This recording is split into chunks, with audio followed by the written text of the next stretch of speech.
Okay iOS में या फिर एंड्रॉयड के अंदर ऐसे बहुत सारे सिनेरियो होते हैं जिसमें आप एक ही एक्टिविटी में, यानी जो एक्टिविटी डिफ़ॉल्ट तौर पर आ रही होती है उस पर रहते हुए अपने पेज को सेगमेंट करते हो। सेगमेंट से मुराद ये है कि बहुत सारे कुछ बटन्स ऊपर आपने बना दिए जिस पे आप क्लिक कर रहे हो, आपकी एक ही यूआई के डिफरेंट कलर्स आ रहे हैं, तो उसे सेगमेंट कहा जाता है। ठीक है, तो बड़ा आसान सा काम है। तो हम एक सेपरेट प्रोजेक्ट बनाते हैं और उसमें देखते हैं कि हम सेगमेंटेशन अपनी एक्टिविटी की बाय यूजिंग सेगमेंट कंट्रोलर किस तरह से करते हैं।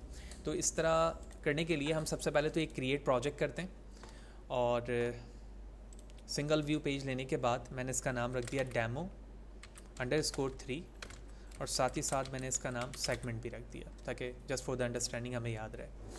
नेक्स्ट किया, डेस्कटॉप लोकेशन देते हैं, डेस्टिनेशन, और उसके बाद मैंने क्रिएट कर लिया। फोल्डर की जो भी हिरार्की आएगी हम उसको इस्टेबल करेंगे। मेन स्टोरी बोर्ड पर गया,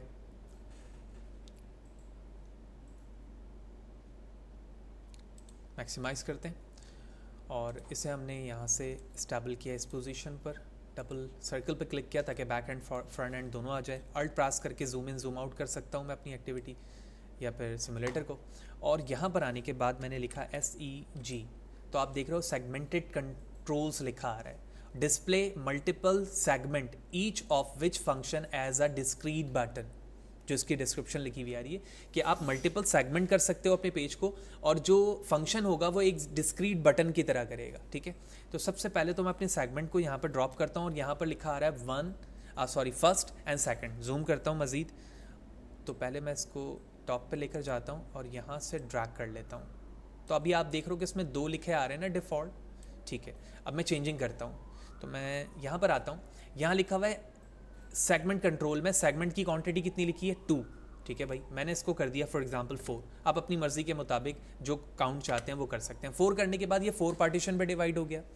फर्स्ट और सेकंड लिखा हुआ है, मैंने इस थर्ड की जगह पर डबल क्लिक किया।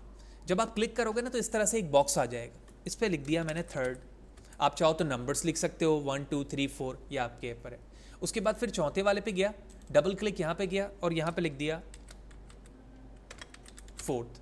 इसी तरह से आप 5 6 भी करना चाहते हो तो वो भी आप कर सकते हो। पहले मेरा काम ये हो गया। अब मैं यहाँ पर आता हूँ और अभी हम सिर्फ ये चाह रहे हैं कि फर्स्ट पे क्लिक करूँ तो बैकग्राउंड का कलर कुछ और हो जाए, सेकंड पे क्लिक करूँ कुछ और हो जाए सेगमेंट के रिस्पेक्ट से।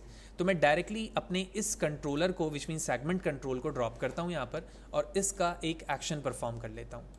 तो इसका एक्शन का नाम रख दिया मैंने segment action and that's it. अब यहाँ पर हमें समझना है कि ये काम किस तरह से होगा। तो इसके लिए मैं क्या करता हूँ, सबसे पहले कंडीशन बनाता हूँ। तो मैंने कहा if sender dot selected segment, ये लिखा आ रहा है सेलेक्टेड सेगमेंट इंडेक्स।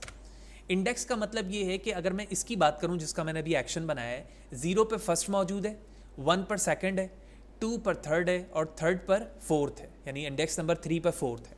तो मैं यहाँ पर अगर लिखता हूँ इक्वल डबल इक्वल 0 तो इसका मतलब है कि मैं पहले वाले को हैंडल कर रहा हूँ। ठीक है, तो पहले वाले को हैंडल करने के लिए जो वैल्यू बतानी है आप यहाँ पर बता दो। फिर मैंने लिखा एल्स इफ़ और उसके बाद यही कंडीशन दोबारा कॉपी पेस्ट कर दूंगा window C and window V। तो इसका मतलब ये हुआ कि इंडेक्स नंबर 1 पर क्या बताना है आपने वो बताओ। फिर मैं बाहर आता हूँ, मैंने इसे कॉपी किया window C window V and then window V again.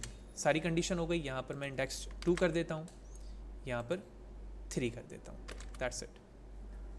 अब कलर चेंज करने के लिए आपको इस व्यू का भी वेरिएबल बनाना होगा। आप यहाँ देख रहे हो ना, ये व्यू कंट्रोल सेंस जो लिखा हुआ है ना, जिस व्यू पे मैं काम कर रहा हूँ उसका नाम एक डिफ़ॉल्ट व्यू है। ये उसमें जितने कंट्रोलर ऐड करता हूँ वो यहाँ पर मुझे शो होते हैं। इस तरह से मैं मल्टीपल व्यू भी बनाऊंगा अपकमिंग डेज़ के अंदर। तो अभी जो डिफ़ॉल्ट व्यू है उसका मुझे वेरिएबल बनाना है। इसका मतलब ये हुआ कि मैं अपने कंट्रोलर्स के बाहर इस स्क्रीन पे क्लिक करके इसका वेरिएबल बना सकता हूँ और मैंने इसका नाम ये दे दिया डिफ़ॉल्ट व्यू, यानी जो व्यू था हमारा हमने उसका DEF नाम दे दिया, दैट्स इट। कनेक्ट पे क्लिक कर दिया, वेरिएबल बन गया। DEF को मैंने यहाँ से कॉपी किया व्यू के साथ विंडो C और अब मैं इफ़ की कंडीशन पर आकर पेस्ट करता हूँ। मैं कहता हूँ कि मेरे इस डिफ़ॉल्ट व्यू का बैकग्राउंड कलर चेंज करो। तो लिखा हुआ आ रहा है बैकग्राउंड कलर, उसके बाद इक्वल साइन, फिर डॉट प्रेस किया और मैंने इसके कलर को कह दिया रेड, यानी जब सेगमेंट 0 होगा तो पूरे व्यू का कलर क्या हो जाएगा, रेड। इस लाइन को मैंने यहाँ से किया विंडो C के साथ कॉपी, यहाँ पर भी पेस्ट किया, यहाँ पर पेस्ट किया और यहाँ पर भी पेस्ट कर दिया। इस रेड को रिप्लेस कर देता हूँ मैं ग्रीन से, ठीक है, इसी तरह से मैजेंटा कलर्स में कन्वर्ट किया, ग्रीन की स्पेलिंग ठीक करनी है अभी हमें, और यहाँ पर कर दिया मैंने ऑरेंज, 1E रिप्लेस, सारे कलर सेट हो गए। अब एक डिफ़ॉल्ट कलर भी होना चाहिए एक्टिविटी का, जैसे एक्टिविटी हमारी लाइव हो तो उसका एक कलर है, लिहाजा इसके लिए मुझे लोड इवेंट पे आना होगा। लोड इवेंट पर आने के बाद यही कोड मैंने यहाँ पर भी क्या कर देना है, पेस्ट कर देना है, और कलर मैंने यहाँ पर डिसाइड करना है कि क्या होना चाहिए। तो मैंने कलर यहाँ पर कर दिया भाई डिफ़ॉल्ट येलो होना चाहिए, ठीक है, तो येलो मैंने सेट कर दिया। तो इस तरह से मेरा सेगमेंट का कोड रेडी हो चुका है कि मैं अपनी एक्टिविटी में मल्टीपल सेगमेंट को कैसे हैंडल कर सकता हूँ, ठीक है। प्रोग्राम रन करते हैं एंड लेट्स सी, ठीक है। तो प्रोग्राम रन हो चुका है, डिफ़ॉल्ट कलर येलो आया क्योंकि लोड इवेंट पे मैंने बताया था। फर्स्ट पे क्लिक किया, ओके, देख रहे हो आप कलर चेंज हो रहे हैं भाई सबके। फर्स्ट पे रेड था, सेकंड पे ग्रीन, थर्ड पे magenta and the last one is orange. इस तरह से ये सेगमेंट आपकी एक एक्टिविटी को मल्टीपल पैटर्न्स पर डिस्प्ले कराने की फीचर रखता है, और इसे आप जिस रिसोर्सेज पर या जिस रिक्वायरमेंट पे भी इस्तेमाल करना चाहें आईफोन पर वो कर सकते हैं। जितने मल्टीपल सेगमेंट बनाना चाहे वो कर सकते हैं, 2 बनाना चाहे 2 कर सकते हैं, 6 बनाना चाहे 6 कर सकते हैं, ये रिक्वायरमेंट पे बेस करता है। तो इस तरह से ओवरऑल हमारा जो कोड था वो सेगमेंट पर बेस कर रहा था, और सेगमेंट करने के लिए हमने सेगमेंट कंट्रोलर लिया, और जो ओवरऑल इसकी लॉजिक थी वो यही थी कि हमने व्यू पे इसका इम्पैक्ट डालना था, तो व्यू लिया। अब आपकी मर्ज़ी है, अगर इस सेगमेंट के एक्टिविटी को आप लेबल पे करना चाहते हो तो आप लेबल पे कर लो, किसी बटन पे करवाना चाहते हो बटन पे कर लो, सेकंड किसी अदर व्यू पे करवाना चाहते हो तो अदर व्यू पे कर लो। तो हम जैसे जैसे जाएंगे तो हम मल्टीपल व्यू का भी डिस्कस करेंगे, और एक व्यू से जंप करके दूसरे व्यू में कैसे जाते हैं वो भी हम देखेंगे। लेकिन इस लेवल पर सेगमेंट की जिम्मेदारी सिर्फ एक ही व्यू पे रहते हुए मल्टीपल इम्पैक्ट को शो करने की है, जो हमने इसके इंडेक्स नंबर के ज़रिए से हैंडल किया है।